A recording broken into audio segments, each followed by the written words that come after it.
వేసవి కాలాన్ని చంటిబిడ్డల పాలిట కాస్తంత గడ్డు కాలంగానే చెప్పుకోవాలి. తీవ్రమైన వేడి, ఉక్కపోతల ధాటికి చంటి పిల్లలు ఇట్టే వడలిపోతూ ఉంటారు. తీవ్రమైన వేడి, ఉక్కపోతల మూలంగా పిల్లలకు తరచూ ఏదో ఒక అనారోగ్య సమస్య ఎదురవుతూనే ఉంటుంది. డీహైడ్రేషన్, వడదెబ్బతో పాటు పసిపిల్లల లేత చర్మానికి చిక్కులు పెరుగుతూ ఉంటాయి. ఈ నేపథ్యంలో వేసవి ఇక్కట్ల నుంచి చంటి బిడ్డల్ని కాపాడుకునేందుకు ఏం చేయాలో, ఎలాంటి జాగ్రత్తలు తీసుకోవాలో ఇప్పుడు తెలుసుకుందాం.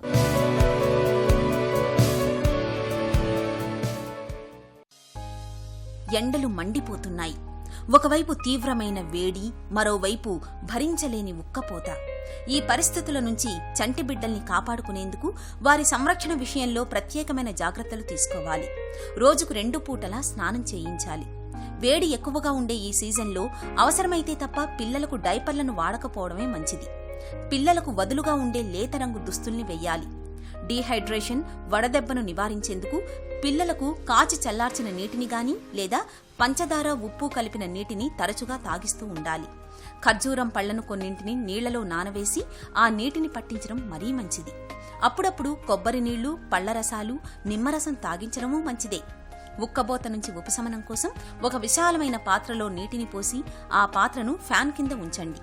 ఫ్యాన్ గాలికి నీటి తుంపర్లు గది అంతా పరచుకుని పిల్లలకు చల్లటి వాతావరణం లభిస్తుంది.